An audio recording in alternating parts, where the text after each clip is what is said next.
You have found yourself on Locked On Bulls, and this is the new era of Locked On Bulls. I am CEO Haize. We got Pat the designer in the building, and on today's episode, we'll be talking about the Bulls' current 4-game losing streak. Will Zach Lavin's knee and back issues keep him from making an All-NBA team, and thus affecting his ability to qualify for the Supermax? And we'll be doing a preview of the Sixers game tomorrow. All that on Locked On Bulls today. You are Locked On Bulls, your daily podcast on the Chicago Bulls, part of the Locked On Podcast Network, your team every day.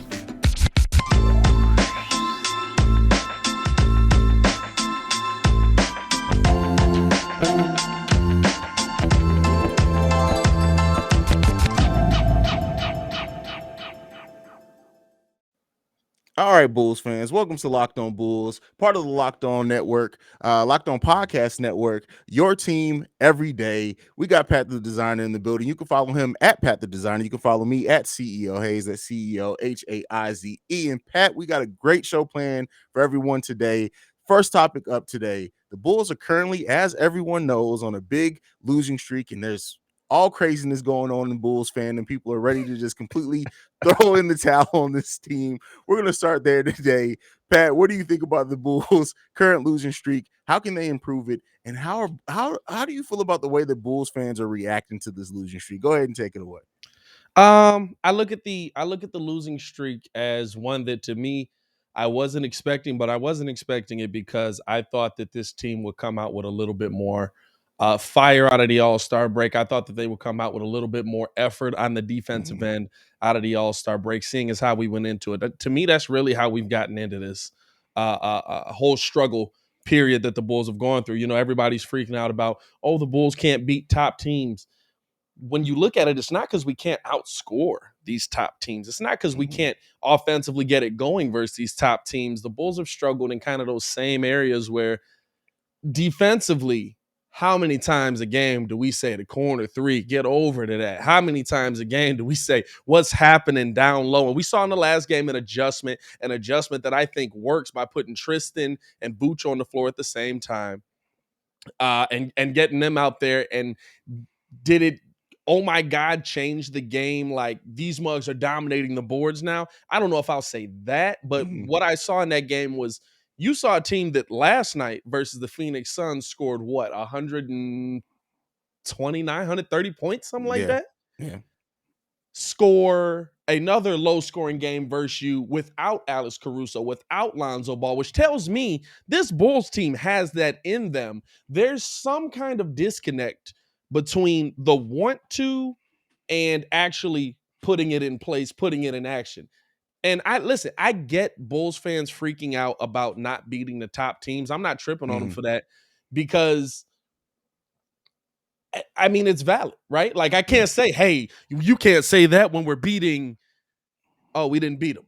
Yeah, that's you know a what I'm saying? fact. Like, That's a fact. I can't say that, but the part to me for Bulls Nation that sometimes I say, hey, let's readjust how we're thinking on this, is they'll come into the game just about saying, well, we're done here, when you'll see the Bulls compete in that game. And I think that's the part where even in my last live call, I was like, listen, come in here rooting for these boys. Yeah. Do y'all remember where we were? Come in here rooting for these boys to win the game, and then we can dissect what happens after. So I think what we saw in that last game, Bulls fans should be optimistic about. Yes, you did lose that game. Yes, it did come down to 4 points versus Milwaukee, but you have to look at the fact that of the free throw discrepancy, yes, DeMar DeRozan did take a lot of shots. I'm sorry, Bulls fans, he's earned no shots. So to me, I'm actually, I left that Milwaukee game. I don't know about you. I don't know about Bulls Nation. I left that Milwaukee game feeling like, hey, if you can do this defensively like you did in that game, can you keep that going? I like where you're getting with that. And a lot of Bulls fans say the whole no moral victories. And I get all that, right? But you do want to take pieces of games, even in losses, and say, all right, this is what worked. This is not what worked.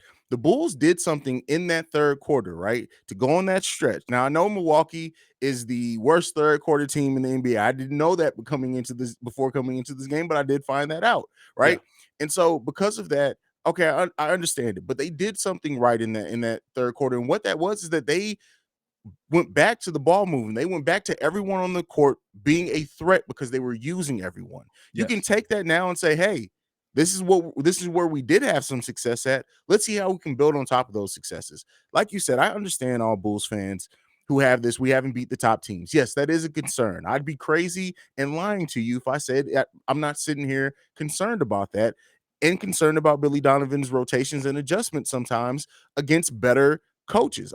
I'm of course worried about that. But we haven't ever seen a fully healthy version of this team. Never. Because even when Patrick Williams was in those first 4 games, we didn't have Kobe White. Yeah. Now you add Tristan Thompson that we have not seen this team fully healthy, riding out together. And so for that, it leaves a lot to say, hey, okay, we see how we're going to improve. We're going to improve by getting players back healthy.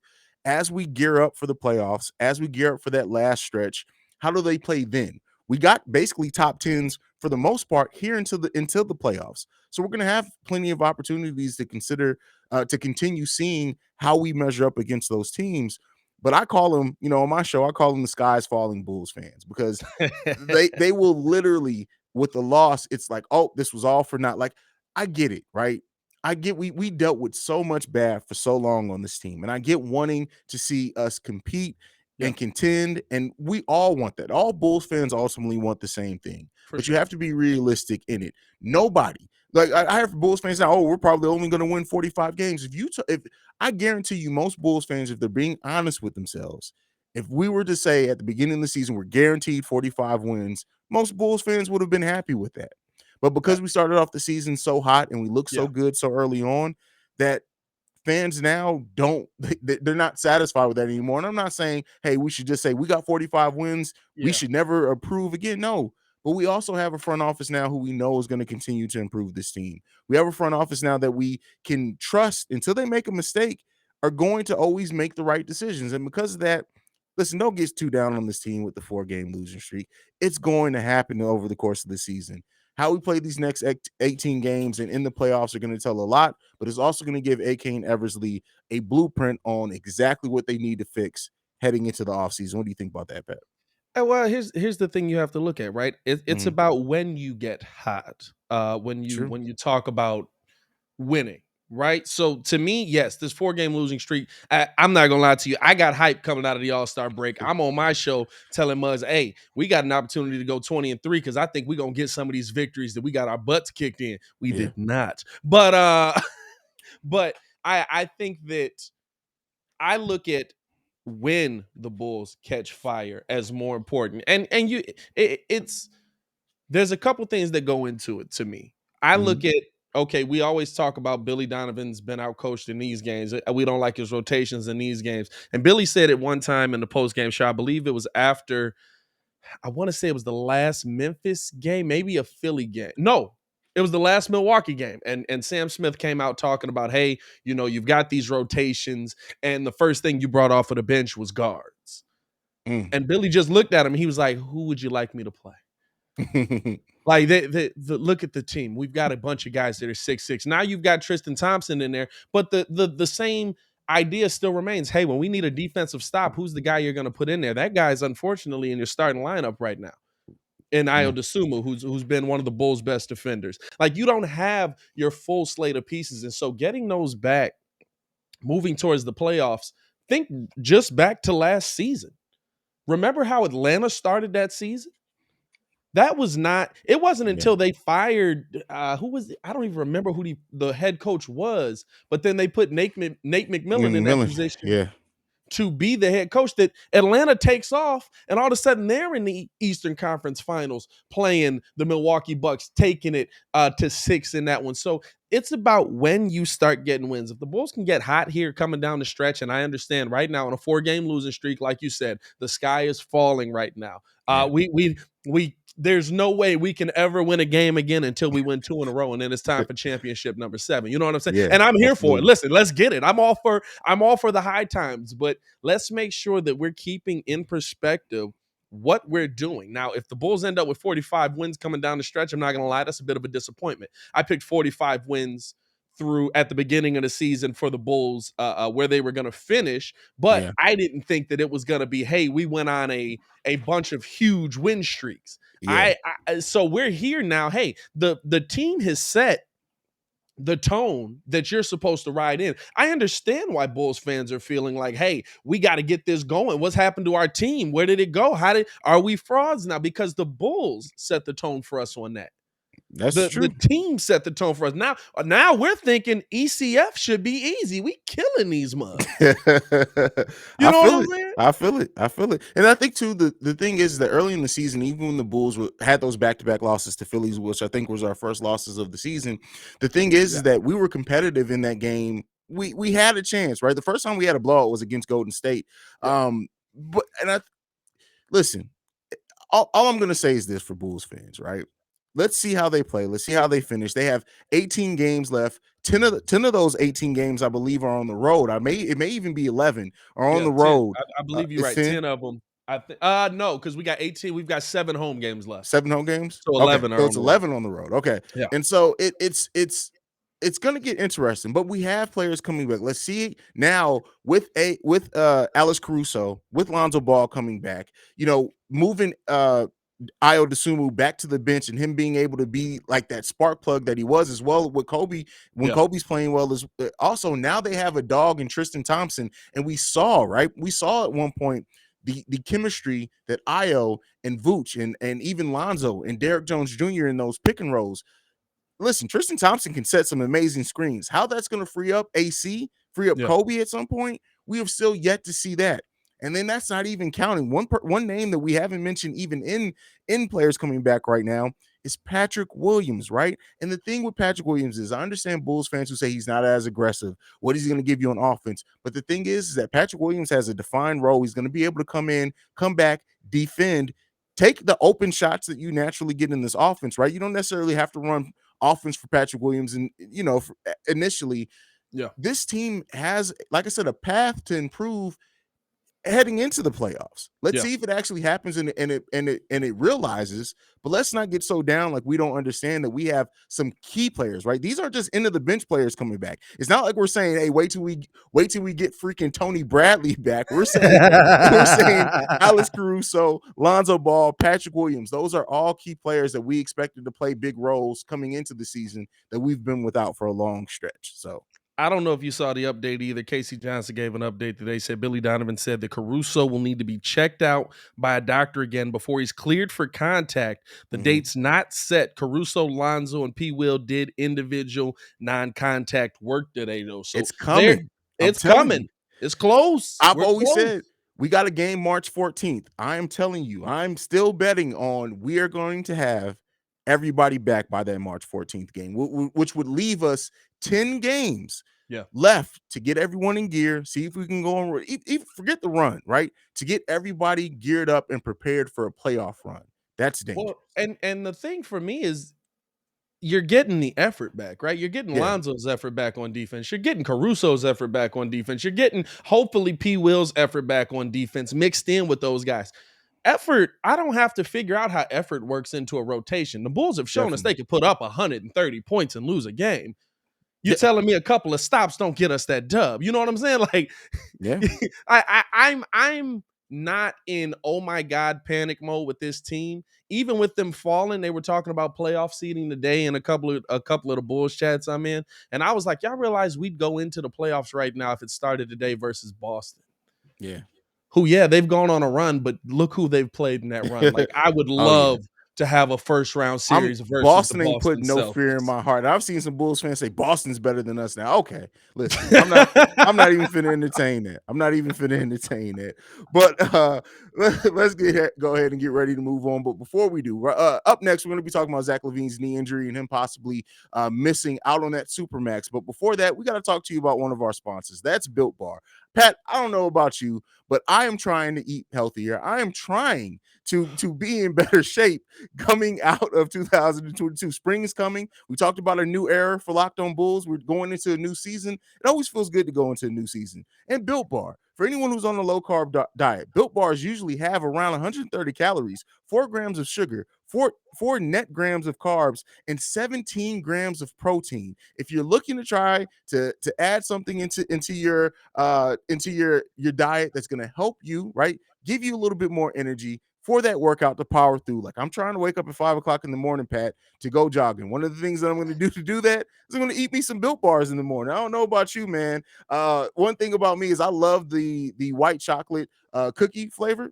Amazing. Make sure you guys try it. You guys can go to built.com and use promo code LOCK15 to get 15% off your order. That is LOCKed15 to get 15% off your order at Built Bar. Pat, let's go ahead and get into the next segment. We have Zach Lavin's knee. We know that it's causing some issues. I will say in the last game against Milwaukee, it was really nice to see Zach, an aggressive Zach, and at least early on, right? We haven't really seen Zach that aggressive and going for a shot, going into the middle in the way that he does. And it really seemed like he was not favoring the knee or the back as much initially. Now coming down the stretch, you can see a little things with that.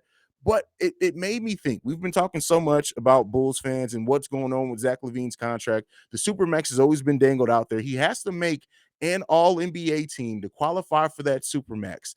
Pat, do you think this knee could stop Zach Lavin from qualifying for an all NBA team and thus the money that he's able to make this summer? What do you think, Pat? It's now clarification on it. It doesn't matter if it's first, right? It just has to be an all NBA team. Right.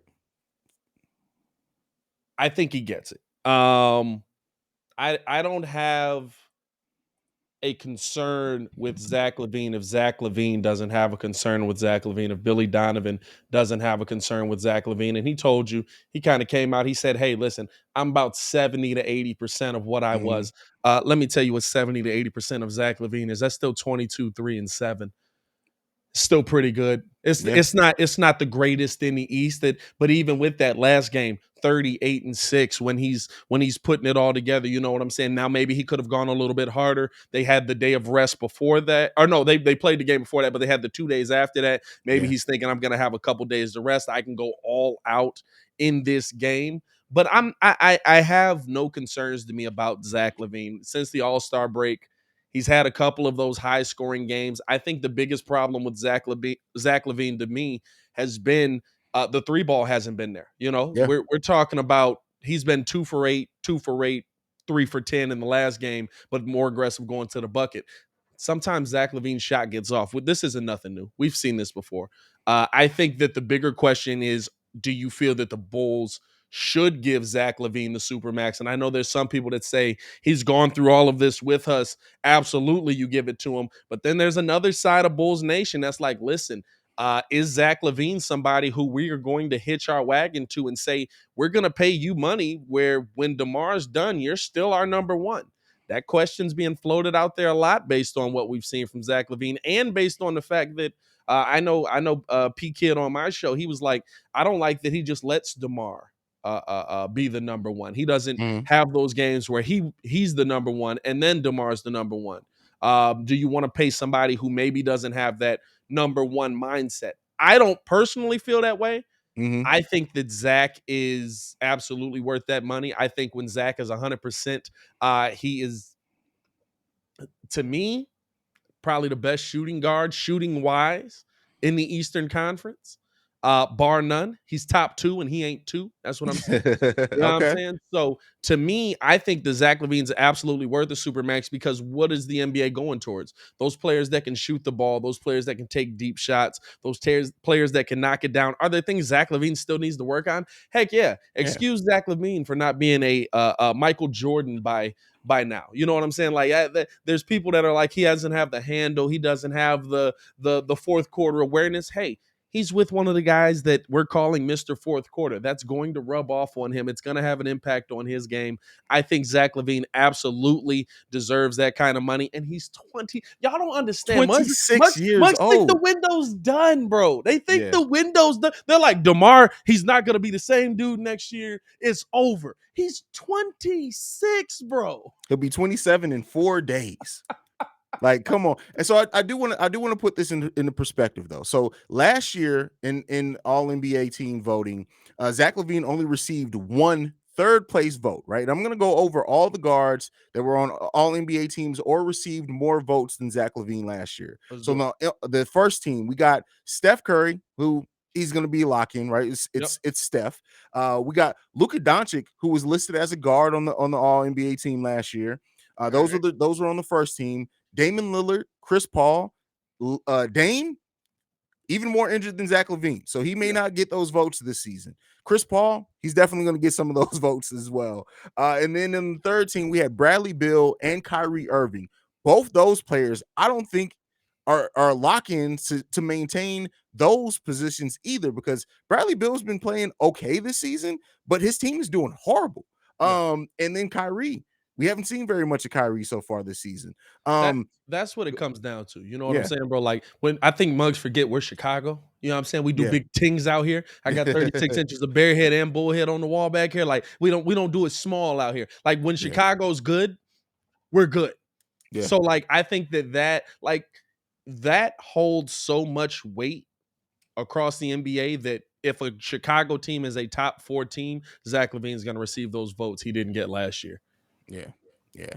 And then even players who didn't make teams, Westbrook, who's not going to get, like, he's having a terrible season. Harden, Donovan Mitchell, Devin Booker, Ben Simmons, and Trae Young all receiving more votes than Zach Lavin in last year's voting. I have to say this, and I think people forget because of everything that happened with DeMar. Before Zach really started having issues with his knee, while his numbers weren't as high as DeMar, he was having almost just as an efficient season as DeMar was with scoring. And I think Zach Lavin still gets it. Now, what that remains to be said, like you mentioned, you touched on this a little bit. Bulls fans asking, should the Bulls pay? They're asking, not even the Supermax. Should the Bulls even pay Zach Lavin the max? That to me is ridiculous. Yeah, you have a that's 27-year-old player that, and you'll still have him under contract for throughout his whole prime, right? Yeah. If he signs a 5-year extension, that means he's going to be 33 at the end of that. That is a player's prime, right? Yeah. To have a player from 27 year to year 32, 33, that is the prime area in which you are comfortable paying a player the max like that. Could it be a bad contract by the end if something happens with his knee? Yeah, but you can't bet on that. You can't worry about that. Zach Lavin's getting the max, people. Anyone who's still questioning if Zach Lavin is going to get the max on this team, it's willful blindness at this point to me. To me, the only thing you're asking the question on if he gets a Supermax or not is based on whether he is able to get the accolades to get that, right? Like, let's not confuse it. AK brought Vooch here to keep Zach happy. AK got DeMar here to keep Zach happy. AK gets Lonzo Ball here because Lonzo Ball wanted to play with Zach Lavin and Zach Lavin wanted to play with Lonzo Ball. Like, this team is built for Zach's happiness. Now, has it shifted who we'd say the number one option is on this team? Yeah, I believe that has happened. Where DeMar's getting those number one looks, DeMar's getting the fourth quarter looks more often than not. But not for nothing, when you break a Wilt Chamberlain record that Michael Jordan didn't break, you get that call. You get that nod. That's fair. That's fair. 60-year record, you get that nod. Hey, guess what? Hats off to you, DeMar. You keep doing what you're doing, but get busy out here. So I don't see that as an issue, and I think Bulls fans need to really, like, everybody looks at this as Phoenix, right? Like, we could be just like Phoenix last year. We could be, and I know it hurts, but look at this like Miami. Look at how D Wade turned or helped create what Bron became. Because people don't remember in the beginning, there was that question of like, whose team is it? And by the finals, you could clearly see that's D Wade's team still. Yeah. I look at it kind of that way. DeMar DeRozan is helping Zach Lavin become what he's eventually gonna become, and that is scary to me. And we started, and before the knee thing, we started seeing Zach start doing more things in the mid-range, right? We already know Zach can shoot from Steph Curry range at times, not at the same frequency, but at times. We know what Zach Lavin how he can finish around the rim in his layup package. You add an ability to be consistent from the mid-range and start drawing fouls from there, Yeah. you have, and I'm not even going to pull any punches on this. At that point, he's the most complete shooting guard in the NBA. If he adds that, he's the most complete shooting guard in the NBA. Now that's saying if he adds that to his game, right? That's a big if. It remains to be seen. But you give me a shooting guard who would be a 3-level scorer. Now I get it. I The would put defense him. is the one thing that you worry about. I'm focused on offense here. The defense you can throw out at him with, but I Well, think people I'd put him forget on too. Go par ahead. with D Book. Okay, yeah, If he they're has very that similar on par players. with D Yeah, Book, because I always said D Book and Zach were here. Guess what? yeah. You add Chris Paul to D Book goes here. Exactly. Exactly. Yeah, definitely. And people forget too that at the beginning of the season, before Lonzo got hurt, Zach was playing better basketball, and that's because of the way that Lonzo communicates. Now, Yeah. you want to see Zach's defensive IQ rise as well, but I think he's going to pick up one thing. Zach Lavin is a sponge. He's going to learn some things even from playing with Lonzo Ball as well. And Yeah. so I really do like how Zach can continue to progress. And we got to stop trying to paint Zach in a box. He's going to continue until I see it not happen. I'm going to trust Zach is going to continue to get better, especially when you have the pieces around him that he does. Yeah, and I think Bulls fans gotta remember what it looked like. Mm-hmm. You know what I'm saying? Remember that Io DeSumo, your point guard's an extension of your head coach. No Yeah. matter what. Listen, Derek Fisher's an extension of Phil Jackson. You know what I'm saying? Any point guard you have is an extension of your head coach. Losing that extension and saying, hey, Rook, I know you played 50 games, but I need you to not only run everything offensively, but also you're the best defender we've got left. So guard For sure. everybody on the other end. I know you're 50 games in, you're probably exhausted, but I need you to take on pretty much the workload that gets this team going. That's a lot on a kid. You get Lonzo Ball back in there. Guess what? That increases the offensive IQ, which still hasn't been bad. Again, we're scoring buckets. And then you get Caruso back in there with P. Will. That increases your defensive IQ, which we've seen in those moments has made this team better. And at least Caruso keeps that fire under them. I think this team can play defense. Zach Lavin can play defense. Yes. DeMar DeRozan Yes. can play defense. Who's the guy that's lighting the fire that keeps that effort going for them? I think that is Alex Caruso. Do I like that? I don't personally. I feel like that should be something internal, but it's also not 2006 no more. So, you know what I mean? Like this is modern NBA basketball. Yeah. Yep. All points I agree with there, Pat. I ain't got nothing left to add on to that one. We're gonna talk about and finally preview the game coming up against the Sixers tonight. By the time you guys are listening to this, but before we do that, I'm going to talk to you guys about BetOnline. Now we know football is on its way back, right? Basketball, we're heading into the playoffs. We're in March Madness, right? For the latest odds, totals, players' performance, props to where the next fire coach is going to be are going to land. BetOnline.com, the number one spot for all your betting needs. BetOnline remains the best spot for all your sports scores, podcasts, and news this season. And it's not just basketball. BetOnline is your source for hockey, boxing, football, as we already talked about, UFC odds, and Olympic coverage. Head to the website today and use your mobile device to learn more about the trends and action. BetOnline, where the game starts. Okay, Pat. We got to talk about and preview this game against the Sixers because I know Bulls fans are going to be on edge. I very much have said that it's almost a no-win. No, the only way that the Bulls fans I think will turn completely positive if the Bulls have a blowout, right? And that's not going to happen against the Sixers, at least not. If it does, shout out to the Bulls. But this loss, a loss to the Sixers tonight, could send an already tail-spinning Bulls fandom way down into the depths. Yeah. What are some of the key things that you're looking out for that the Bulls need to do to put them in the best position to win against the Philadelphia 76ers tonight? What are you thinking? Philly's been cooking. I can't even take it away from them. Now, granted, they haven't played a lot of great teams in this stretch. Mm-hmm. We've said they've been cooking. They've beaten the Timberwolves, the Knicks, and then the Cavaliers, who I'd say is a pretty good team. But that's the one that they beat. And guess what? They didn't blow that team out. The thing that I took away from those games was the biggest loss from this trade for Philly has been the loss of Andre Drummond. Now, I know a lot of people if you guys listen on my show, I've been saying this for a while, that you see Embiid is still dominant. Embiid's still going out there and getting buckets, right? He's still making it happen. But in those middle points of the game, starting to get into that third, halfway through the third, you're seeing him start to get more tired. When Andre Drummond was on that team, there were stretches where I don't know if you were like us, but there was times where we were looking around like, what the heck's Embiid? Like, is Embiid hurt?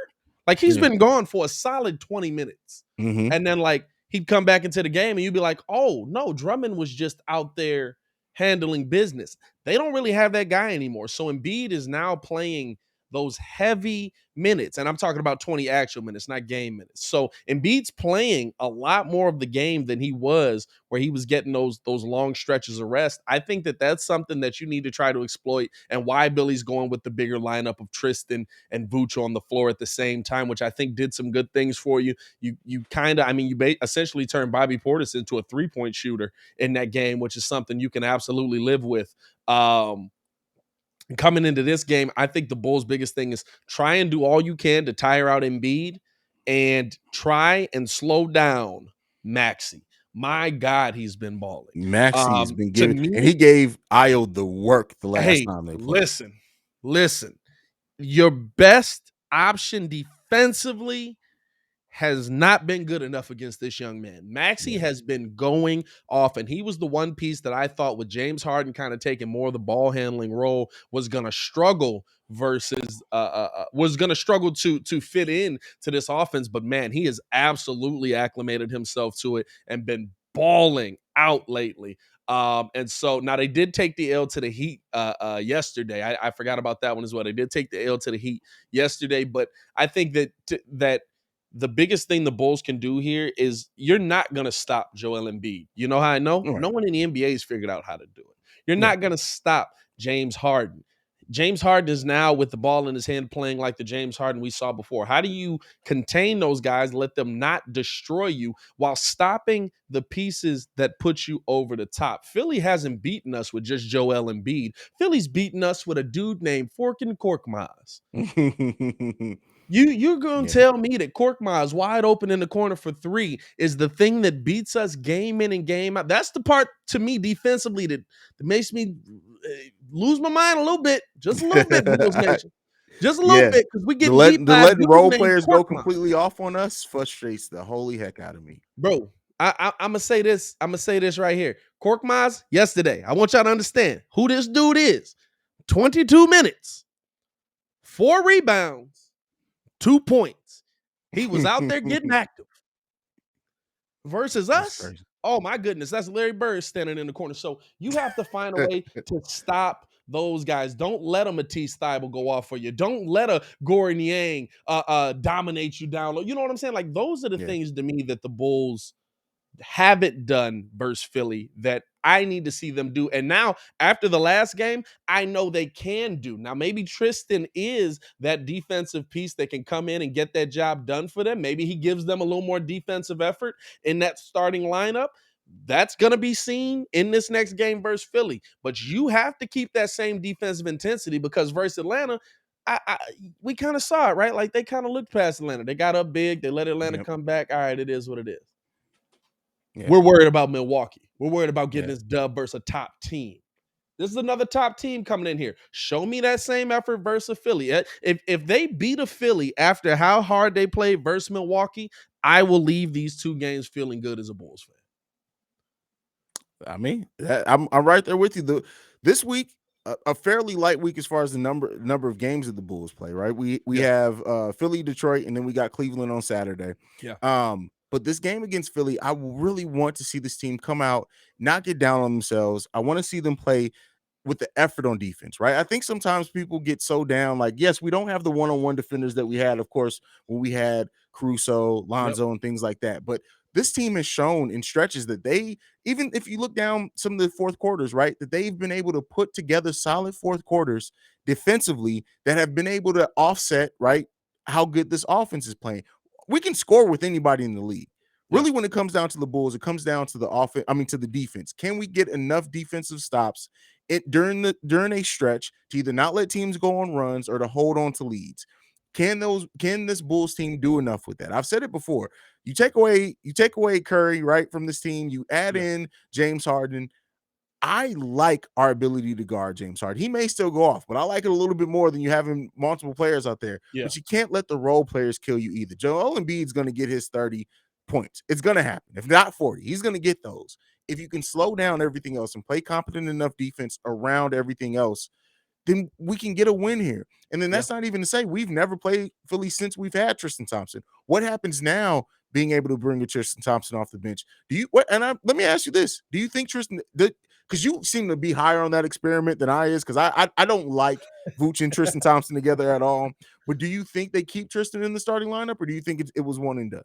No, I think that's the reason Billy did that in the Atlanta game.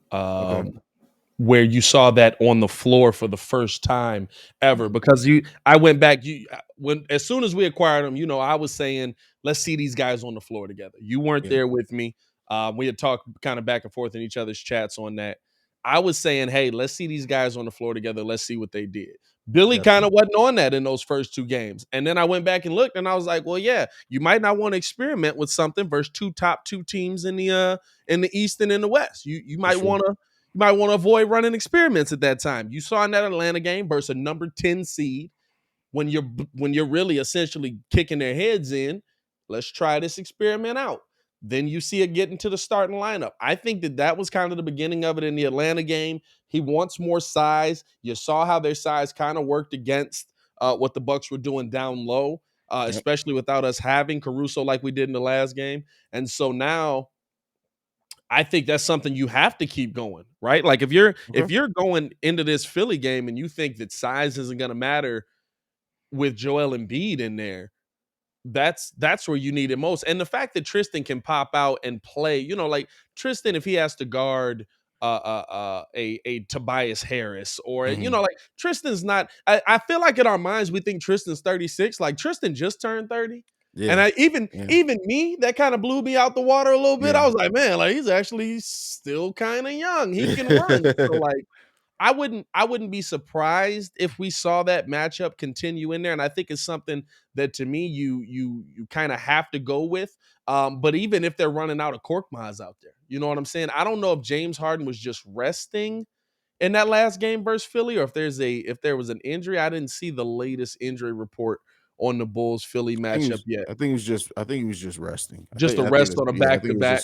Yeah. Yeah. So he'll be back there. You know what I'm saying? So there's an opportunity where maybe you do run a Derrick Jones back out there. I think that's the part of Billy's game where Bulls fans are like, dog, like pick a consistent rotation. Mm-hmm. But there's been so much flux in and out of this lineup, injury-wise. I like that he's like, let's see if this matchup works best here. Yeah. So I think that that's a matchup we could see the rest of the year, because even with that matchup on the floor, we know this team can score. Definitely. And that's what you're hanging your hat on the offense, and then on the other side, we need defense. So let's see if this guy can give us some more defensive intensity until we get that back. So I just need a dub, man. I've live Bulls Nation needs a dub. Calling these games, dog. I need a dub to call. Last game was exciting, but Bulls Nation, we all need a dub, man. Let's get together on this, man. Let's wish it together, and then hopefully the players figure it out as well. Definitely. Let's go ahead. We gonna pray for a dub for the Bulls. If we lose tomorrow, it'll be our longest losing streak of the season. So let's hopefully try to avoid that, and let's just see a good, competent game, coached and played on all sides of the ball. And we will be here tomorrow to recap that game and anything else that happens between now and then. But that's it for us for today. Pat, go ahead and give him your social media, man. Let's get up out of here. Hey, man, I'm at Pat the Designer on everything, as you can see on the screen there. At Pat the Designer, just push that together, throw the @ symbol in front of that. Shout out to y'all, man. And Billy Donovan, don't get out coached by Doc Rivers, dog. That's all I got to say. You guys can follow me at CEO Haize. That's CEO Haize. You can also follow us collectively at Locked On Bulls. That is it. That's it. Bulls Nation. Let's get a dub. See red. All that good stuff. Let's bring positivity into this game, people. Come on, man. Let's do it. That's it for us for today, man. We love you guys. Peace out, Bulls Nation. Y'all stay safe out there, man.